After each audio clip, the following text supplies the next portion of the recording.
성령님이 오셨습니다. 할렐루야. 오늘은 성령 강림주일이죠. 여러분 모든 삶 속에 성령의 충만한 은혜가 늘 함께 하시기를 주님의 이름으로 축복합니다. 우리 성도들은 왜 성령 충만한 은혜를 받아야 될까요? 왜 성령 충만한 은혜를 받아야 될까요? 성령 충만한 은혜를 받아서 내가 잘 살고 출세하고 성공하고 질병이 낫고 이것 때문에 성령 충만 받는 걸까요? 이건 다 부차적인 거예요. 우리가 정말로 성령 충만함을 받아야 되는 이유는 예수님을 더 잘 믿기 위해서, 믿음 생활을 더 잘하기 위해서 우리는 성령의 충만함을 받아야 된다는 것입니다. 성령으로 충만한 사람은 가정생활, 사회생활도 잘하게 되어 있습니다. 우리가 성령 충만한 삶 하면은 우리가 구름 위에서 그냥 둥둥 떠다니는 삶이 아니에요. 우리의 현실에 믿음의 뿌리를 깊게 내리고 현실 속에서 나에게 주어진 일들을 더 잘 감당하는 삶, 이것이 성령으로 충만한 삶이 되는 것입니다. 그래서 회사원이라든지 또 사업장을 운영하시는 분들은 내게 주신 이 일들을 성실하게 또 충성스럽게 잘 감당을 해야 되는 거예요. 다른 사람을 눈속임한다든지 거짓말하면 안 되고 모든 고객들을 최선을 다해서 잘 섬기는 삶, 이것이 성령으로 충만한 삶이에요. 어떤 주부가 성령 충만한 주부입니까? 가족들은 다 내팽개쳐두고 교회만 열심히 나오는 게 그게 성령 충만한 주부가 아닙니다. 교회에서 은혜를 받았으면은 가정 안에서 아내의 자리 또 엄마의 자리를 잘 지키고 이 가정을 하나님이 기뻐하시는 가정으로 잘 건사하는 삶, 이 삶이 성령 충만한 삶이 되는 것이죠. 어떤 학생이 성령 충만한 학생이겠어요? 학교에서 하나님께서 주시는 지혜와 총명으로 맡겨진 학업을 최선을 다해서 감당하고 하나님께서 내게 주신 꿈과 비전을 가지고 하나님의 영광을 위해서 열심히 공부하는 학생, 이런 학생이 성령 충만한 학생이 되는 줄로 믿으시기를 바랍니다. 우리 성령 충만한 성도에게는 꿈이 있습니다. 그 꿈은 무엇이냐면은 나의 가정을 또 이 사회를 하나님이 기뻐하시는 가정, 하나님이 기뻐하시는 사회로 가꾸어 나가고 만들어 나가는, 그것이 우리 성도들의 꿈과 비전이 되어야 되는 것이죠. 서울의 온누리교회를 담임하셨던 고 하용조 목사님이 계십니다. 한 번은 어떤 목사님이 하용조 목사님에게 목사님은 자녀들을 위해서 어떤 기도를 하십니까? 물어봤어요. 이렇게 대형 교회를, 큰 교회를 목회하시는 목사님은 자녀들을 위해서 무엇을 기도할까? 궁금하지 않습니까? 그런데 하용조 목사님께서 이렇게 대답을 했다는 거예요. 저는 자녀들을 위해서 딱 한 가지만 기도합니다. 성령 충만한 자녀가 되게 해달라고, 그것만 위해서 기도한다는 거예요. 여러분, 성령 충만하면요 모든 것이 그 속에 다 들어있는 거예요. 여러분 자녀들 위해서, 앞날을 위해서 너무 걱정하지 마시고 염려하지 마시고 우리 사랑하는 자녀들이 하나님을 만나고 성령 충만한 자녀가 되도록 기도하시기를 바랍니다. 그러면 하나님께서 우리 자녀들의 앞날을 하나님이 책임져 주시고 앞길을 열어주시고 복을 주시는 거예요. 이런 은혜가 우리 모든 가정 가운데 함께 하시기를 바랍니다. 성령 충만하면요 죄를 멀리하게 되고 좋지 못한 습관들을 끊게 됩니다. 어떤 권사님이 있는데 이 남편분이 알코올 중독에 빠져 있는 거예요. 그래서 권사님은 남편이 정말 이 알코올 중독에서 빠져나가기를 위해서 오랜 시간 동안을 간절하게 기도했다고 합니다. 그런데 어느 날 이 남편분이 술을 마시는데 술 입에 대는 순간 막 구역질이 나오면서 이 술이 아주 정남이 뚝 떨어지더라는 거예요. 그러면서 술을 자연스럽게 끊었다는 그런 간증을 들어본 적이 있습니다. 에베소서 5장 18절에 이런 말씀이 있습니다. 함께 읽어볼까요? 술 취하지 말라. 이는 방탕한 것이니 오직 성령으로 충만함을 받으라. 아멘. 술 취하지 말라. 이는 방탕한 것이니 오직 성령으로 충만함을 받으라. 이런 술 취함과 성령의 충만함은 서로 완전히 반대죠. 상극이에요. 근데 이 술 취함과 성령 충만하면은 공통점이 딱 한 가지가 있습니다. 그것이 무엇이냐면은 내가 무엇인가의 지배를 받으며 살아간다는 거예요. 술에 취한 사람은 술의 지배를 받으며 살아가는 것이고 성령 충만한 사람은 성령의 지배를 받으며 살아간다는 거예요. 그렇게 평소에 착하고 유순하던 사람도 한번 술이 들어가면은 완전히 다른 사람이 되는 경우들이 있지 않습니까? 입에서 막 온갖 더러운 말을 하고 부끄럽고 정말 그런 수치스러운 그런 행동을 아무렇지나 않게 하고, 또 어떤 분은 술이 들어가면은 집에 와서 가족들을 막 욕을 하고 때리기도 하고 이런 분이 있는 거예요.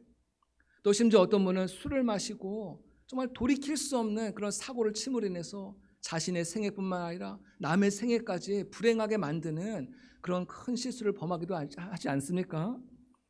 여러분, 이 강력한 술의 지배에서 벗어날 수 있는 길은 아무것도 없습니다. 이것을 우리가 중독이라고 하지 않습니까? 오늘날 많은 현대인들이 정도의 차이는 있지만은 다들 무엇인가에 중독되어서 살아가는 분들이 참 많이 있습니다. 어떤 분들은 술, 어떤 분은 게임, 도박, 쇼핑, 인터넷, 음란 이런 것에 빠져가지고 정신을 차리지 못하고 그것에 그냥 끌려다니며 살아가고 있다는 거예요.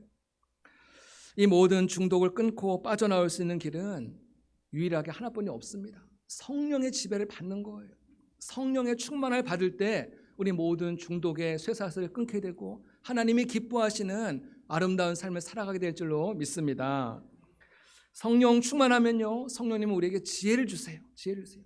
이사야서 11장 2절 말씀 함께 읽어보겠습니다. 그의 위에 여호와의 영, 곧 지혜와 총명의 영이요 모략과 재능의 영이요 지식과 여호와를 경외하는 영이 강림하시리니. 예, 여호와 영은 성령님을 말씀하고 있거든요. 성령님은 어떤 분이시냐? 지혜와 총명, 모략과 재능, 지식과 여호와를 경외하는 마음을 우리에게 끊임없이 또 불어주시는 분이 바로 성령님이시라는 거예요. 창세기 보면은 이 애굽의 바로 왕이 참 희한한 꿈을 꾸죠. 그래서 이 꿈을 이야기하면서 좀 해몽을 하라고 많은 사람들에게 이야기를 하는데 애굽 가운데서 내노라고 하는 많은 박사들과 점성술가들도 그 야곱의 그 바로의 꿈을 해몽할 사람이 아무도 없는 거예요. 그러다가 그 감옥에 갇혀있는 이 요셉에게 이 꿈을 해몽할 수 있는 기회가 찾아옵니다. 요셉이 바로왕 앞에서 그 바로의 꿈을 들은 다음에 곧바로 해석을 하는 거예요. 이 꿈은 이런 꿈입니다.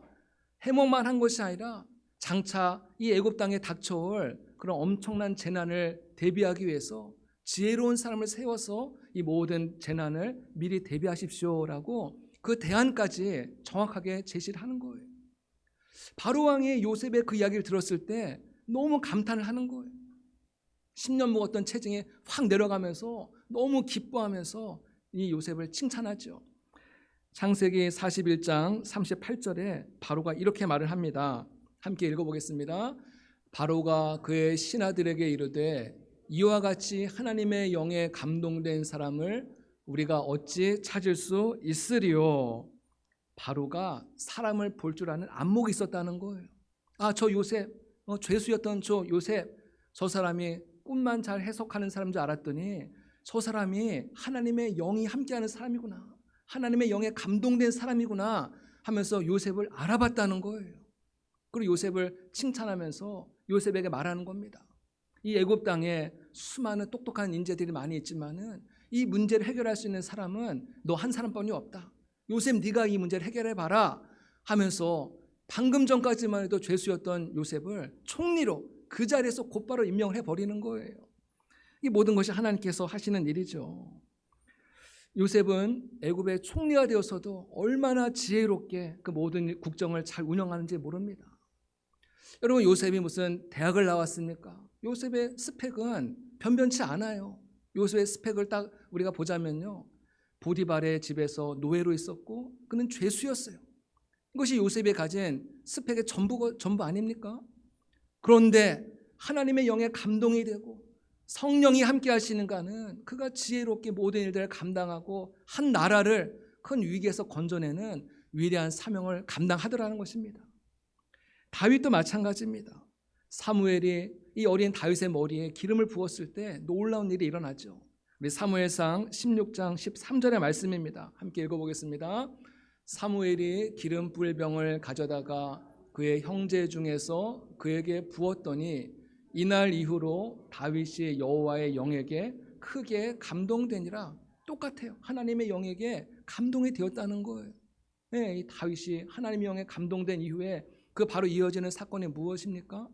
사울왕이 악신이 자꾸만 괴롭히니까는 사울왕이 불면증 때문에 잠을 못 이루고 계속해서 힘들어하고 있는데 이 다윗이 사울왕 앞에 나가서 수금으로 연주를 하면서 하나님을 찬양하니까는 이 사울 왕을 괴롭혔던 그 모든 악령들이 떠나가게 되고 그의 마음이 상쾌해졌더라 말씀하고 있습니다. 여기서 그 음악 치료의 원조가 바로 다윗인 거예요. 또 이어지는 사건에 계속해서 이어지는 사건에 무슨 사건이 나옵니까? 그 유명한 다윗과 골리앗의 싸움. 예, 골리앗 얼마나 키도 크고 힘센 장수 아닙니까? 근데 다윗에게 하나님의 영이 감동이 되니까는 그 어마어마한 그 장수 골리앗이 크게 보이질 않는 거예요. 그 싸움에서 하나님의 능력으로 크게 승리하지 않습니까? 이 모든 것이 성령이 함께 하시는 결과라는 거예요. 다윗도 마찬가지죠. 다윗도 무슨 특별한 정교교육을 받은 것도 아니고 그는 정말 한 마을에 하나의 목동 아니었습니까? 예, 아무런 보잘것없던 목동이었지만은 하나님의 영이 그와 함께 하니까는 다윗이 어디를 가든지 사람들에게 칭찬을 받고 인정을 받고 나중에는 한 나라의 왕이 되어서 이스라엘을 번영시키고 부강한 국가로 일으키는 위대한 하나님의 종으로 쓰임을 받았다는 거예요. 이 모든 것이 성령 충만한 결과라는 것입니다. 저 우리 모든 성도님들 가운데, 특별히 모든 성도님들의 자녀들 가운데 이런 성령 충만한 은혜가 임하게 되기를 주님의 이름으로 축복합니다. 기도하세요. 하나님, 우리의 자녀가 성령 충만하게 해주세요. 하나님의 영광을 나타나는 삶을 살아가도록 은혜를 달라고 기도하시기 바랍니다. 이처럼 구약시대에는 성령님이 모두에게 임한 것이 아니에요. 특별한 사명을 가진 분들에게, 왕이라든지 제사장이라든지 선지자라든지 이런 특별한 사람들에게만 성령님이 임했습니다. 하지만 요엘서 2장에 보니까는 하나님께서 약속을 하시는 거예요. 내가 그날에는 만민에게 내 영을 부어줄 것이다 말씀하는 거예요. 하나님의 아들 예수 그리스도를 구주로 믿는 모든 성도들에게 하나님은 주의 성령을 부어줄 것을 약속하신 것이죠. 그래서 오순절 성령 강림 사건이 바로 이 예언의 성취라는 것입니다.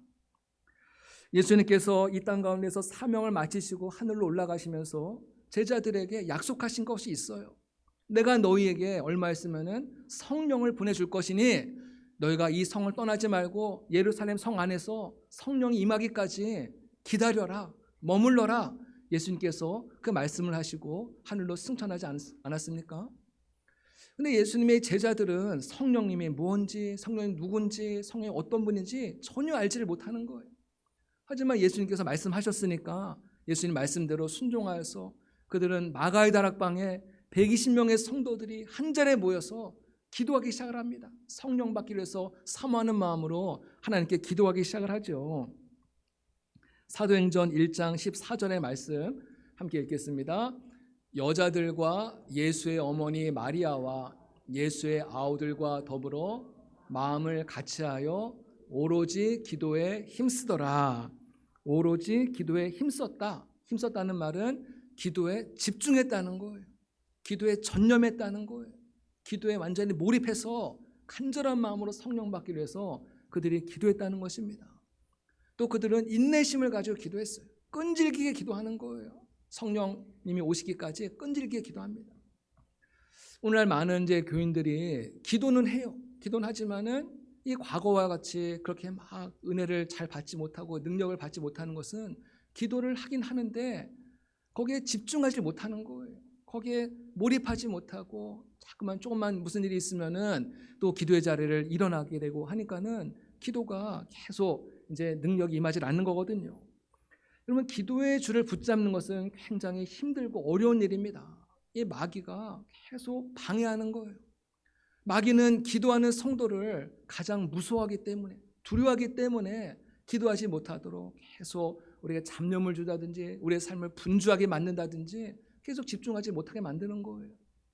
그래서 우리 성도들에게는 두 가지의 방이 있어야 되는데, 하나는 기도의 골방, 하나님과 나와 단독으로 만나는 기도의 골방이 있어야 되고, 또 하나는 다락방이 있어야 됩니다. 다락방은 함께 기도하는 거예요. 우리 교회가 기도의 다락방이 되는 줄로 믿습니다. 함께 모여서 합심해서 기도할 때 우리가 더 기도에 집중하게 되고 기도에 힘이 생기고 기도의 능력을 받게 되는 것이죠. 120명의 성도들이 합심하여 기도할 때 마침내 예수님께서 약속하신 성령님이 그들의 모습 가운데, 그들의 모임 가운데 임하신 것을 보게 됩니다. 사도행전 2장 1절로부터 4절에 보면은 자세하게 나와 있는데요. 성령님께서 오실 때 하늘로부터 급하고 강한 바람 같은 소리가 있었고 또 마치 불의 혀처럼 갈라지는 것들이 눈으로 보였다라고 말씀하고 있습니다. 그들이 기도할 때 성령님께서 하늘에서 그들에게 찾아오셔서 그들 가운데 임재하셨다는 거예요. 하늘의 문을 열고 성령님이 오셨다는 것은 그들의 삶 속에 하늘의 문이 열리게 된 줄로 믿습니다. 하늘의 문이 열린 거예요. 영의 눈이 열려진 것이죠. 예수님의 제자들이 3년 동안 예수님을 쫓아다닐 때는 그들은 예수님을 영의 눈으로 바라본 것이 아니라 육의 눈으로 바라보는 거예요.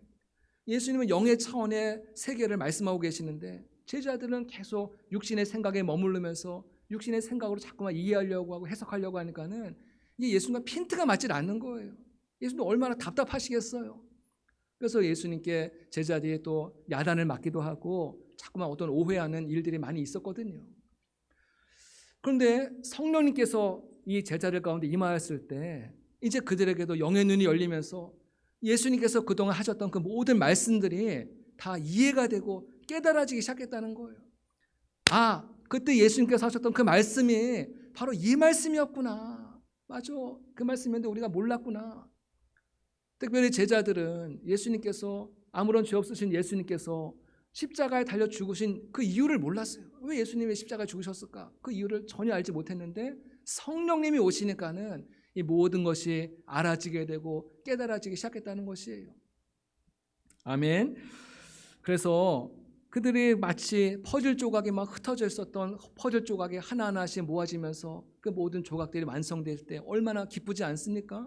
예수님의 제자들이 성령을 받았을 때 그 기쁨을 경험하게 된 거예요. 얼마나 기뻤겠어요? 얼마나 감격스러웠겠습니까? 마가의 다락방에 성령님이 오심으로 인해서 교회가 시작되었습니다. 그러니까 어떤 면에서는 성령 강림주일은 바로 교회의 생일이다라고 말씀드릴 수가 있습니다. 교회에는 성령님이 계셔야 돼요. 아무리 교회가 화려하고 웅장한 교회를 할지라도, 아무리 교회의 재정이 막 넘쳐난다 할지라도, 아무리 교회 안에 유명인들이 찾아온다 할지라도 그 교회 안에 성령님이 계시지 않으면은 그것은 참된 교회라고 할 수가 없습니다. 성도들도 마찬가지죠. 내가 아무리 오래 교회를 다니고 봉사를 많이 하고 많은 것들을 한다 할지라도 그 안에 성령님이 계시지 않으면은 참된 성도라고 할 수가 없다는 거예요. 성도님들 안에는 성령님이 지금 계십니까? 계십니까? 네. 성령이 우리 안에 오시면은 성령님은 사랑의 영, 기쁨의 영, 은혜의 영, 진리의 영, 행복의 영으로 우리 안을 충만하게 채워주시는 분인 줄로 믿습니다. 성령님이 오시면은 우리의 마음속에 있는 모든 슬픈 마음들, 우울한 마음들, 답답한 마음들이 다 몰아내지게 되고 우리의 마음 가운데 정말 세상에 알 수 없는 평안과 기쁨과 위로와 소망이 넘쳐나게 되는 것이죠. 성령님은 특별히 죽은 것을 다시금 살리는 생명의 영입니다. 생명의 영이. 에스겔서 37장에 보면은 에스겔 선자가 한 환상을 보지 않습니까? 환상 가운데 에스겔 선자가 골짜기를 보게 되는데 골짜기에 뭐가 있었어요? 마른 뼈들, 정말 생기를 잃어버린 이미 죽은 지 오래된 차갑고 싸늘한 마른 뼈들, 수많은 마른 뼈들이 널브러져 있는 모습을 보지 않습니까? 근데 그 마른 뼈 위에 하나님의 말씀이 임하게 되고 여호와의 생기가 임할 때 그 마른 뼈들이 막 움직이기 시작을 하면서 나중에는 큰 군대를 이루는 놀라운 환상을 꿈을 통해서 보게 됩니다.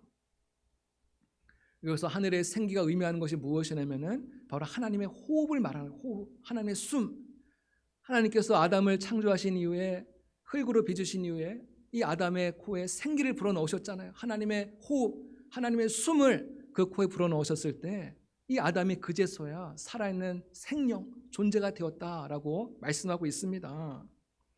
이처럼 성령님은 모든 죽어있던 것들, 무너졌던 것들을 다시금 일으키시고 세우시고 회복시키시고 살리시는 하나님의 영이신 거예요. 저희 교회가 지난주 토요일 날 경기도 여주에 있는 한 곳으로 이제 야유회를 다녀왔습니다. 여주에 가니까는 거기 무슨 출렁다리가 있더라고요. 그 출렁다리 우리 성도들 다 한번 이제 다녀오고, 그다음에 점심 식사를 위해서 한 초계국수 집을 이제 방문해서 거기서 다 맛있게 식사를 했습니다. 근데 그 초계국수 집의 그 상호를 보니까는 이분의 이 초계국수 집의 그 사장님이 오너분이 제가 아는 권사님이더라고요. 네, 이 권사님께서 이제 제가 먼저 교회에 있을 때 한번 간증한 적이 있었는데 그 간증 이야기를 들으면서 제가 굉장히 참 그게 인상에 남고 은혜를 받은 적이 있습니다. 그래서 잠시 좀 소개를 이제 하고자 합니다. 이 권사님은 이제 사업에 이제 완전히 실패를 해가지고 완전히 망한 상태에서 이제 교회를 나오게 되었습니다. 물론 그 이전에도 교회를 다녔지만은 그동안은 그냥 건성으로 다녔는데 이제 완전히 사업에 실패하고 인생이 완전히 이제 무너지고 나니까는 이제 더 열심히 교회를 나오기 시작을 하는 거예요. 예, 모든 사업에 실패하고 나니까는 뭐 돈도 한 푼 없고, 그러니까는 자녀들이 학교를 가야 되는데 차비를 줄 돈이 없는 거예요. 그래서 가족들이 다 결국 뿔뿔이 흩어져서 이 집 저 집 다 뿔뿔이 흩어져서 살아가는 참 그런 비참한 시대가 되었다는 거예요. 그래서 이 권사님이 이 어려운 시간에 하나님을 붙잡자. 그래서 새벽 예배를 열심히 나왔다고 합니다. 여러분 새벽 예배 잘 나오시기 바랍니다. 새벽 예배 나와서 하나님 매일같이 눈물로 기도하는 거예요. 특별히 또 여리고성을 돌듯이 성전을 매일같이 1년 365일 비가 오나 눈이 오나 이 성전을 돌면서 매일같이 눈물로 이제 기도를 했다는 거예요. 근데 오늘 하나님께서 꿈을 통해서 이 권사님에게 앞으로 이 권사님에게 되어질 일들을 다 보여주시더라는 거예요. 지금은 너가 완전히 망해서 낙심하고 실망하고 있지만은 앞으로 내가 너를 축복할 것이다. 내가 너를 일으킬 것이다. 걱정하지 마라. 걱정하지 마라. 기도만 열심히 해라. 이러면서 그 꿈을 보여주시는 거예요. 앞으로 될 일들을 다 보여주시더라는 거예요. 하나님은 우리를 위로하시는 분이시죠. 소망을 주는 분이세요. 근데 한번 이분이 새벽에 나와서 이제 기도를 하는데 하나님께서 놀라운 일을 보여주시는 거예요. 뭘 보시냐면 하나님께서 이분에게 국수를 만드는 레시피를 알려주시더라는 거예요. 이분이 평소에 뭐 음식을 잘 만드는 분도 아니고 뭐 요리에 관심 있는 분도 아닌데 하나님께서 그 모든 그 과정들을 그 레시피를 하나하나씩 탁탁 보여주더라는 거예요. 그래서 이분이 그래도 뭔가 좀 지푸라기라도 잡는 심정으로 하나님께서 보여주신 그 레시피대로 이제 국수를 만들기 시작을 했다는 것입니다. 뭐 육수를 낸다든지 모든 것들을 다 그대로 똑같이 따라서 했다는 거예요. 그래서 이제 주변에 몇몇 사람들에게 이 국수를 팔기 시작을 했는데 이 국수가 점점 입에서 입으로 소문이 나기 시작을 하는 거예요. 입소문이 무섭지 않습니까? 입에서 입으로 막 소문이 나기 시작을 하면서 점점점 막 사람들이 막 몰려오기 시작했다는 거예요. 처음에는 경기도 하남에 미살이라고 하는 동네가 있는데 그곳에서 이제 식당을 차렸는데 점점 막 사람들이 막 하루에도 뭐 1,000명 이상의 그런 손님들이 막 오기 시작을 하고 점점 번창을 하면서 지금은 이 사업장이 분점을 내기 시작을 했는데 확인해 보니까 한 50개 분점을 낼 정도로 그 정도로 이 초계국수집이 유명해졌다는 거예요. 성령님이 함께 하시니까는 이렇게 마른 뼈와 같이 완전히 폭삭 망하고 소망이 없던 분에게도 다시금 은혜가 임하게 되고 다시 세워지는 역사가 나타나게 되고 다시금 하나님께서 그를 존귀한 인생으로 정말 하나님 앞에 영광된 인생을 살아가도록 은혜가 임하게 된 줄로 믿습니다. 이와 같이 다시 일어서는 은혜가 우리 모든 성도들의 삶 속에도 임하게 되기를 주님의 이름으로 축복합니다. 오늘 마가의 다락방에서 성령을 받은 120명의 성도들은 어떻게 되었을까요? 어떻게 되었을까요? 성령 받은 성도들은 완전히 변했습니다. 내가 어제 알던 그 사람이 아니에요. 어제까지만 저 사람 저런 사람 아니었는데 성령을 받은 뒤에 이 사람이 완전히 딴 사람이 된 거예요. 먼저 그들의 얼굴 표정이 달라졌죠. 늘 자신감이 없고 늘 그늘지고 어두운 가운데 살아가던 그들의 표정이 다시 살아나는 거예요. 얼굴에 기쁨이 넘치고 확신이 넘치고 자신감이 생기고 얼굴에 빛이 나기 시작하는 거예요. 눈빛도 바뀌었겠죠. 그렇게 싸납고 무섭던 그 눈빛이 바뀌면서 부드럽고 온화한 모습으로 눈빛이 바뀌었다는 것이죠. 그들의 언어도 달라졌습니다. 그들의 대화의 내용, 대화의 수준, 대화의 차원이 완전히 달라진 거예요. 입만 열면 늘 원망하고 불평하고 남을 험담하고 이러던 입술이 변화되어서 어떻게 하면 우리가 더 많은 사람을 구원할 수 있을까? 어떻게 하면 우리가 교회 부흥을 위해서 또 헌신할 수 있을까? 이 대화의 차원이 달라진 거예요. 오늘 말씀에 보면은 성령을 받은 성도들이 힘쓴 것이 있습니다. 42절에 보니까는 사도의 가르침을 받기를 힘썼고 떡을 떼며 교제하기를 힘썼고 기도하기를 힘썼습니다. 이게 다 힘썼다는 거예요. 이분들은 아까 전에도 성령 받기를 위해서 기도하기 힘썼다고 말씀드렸잖아요.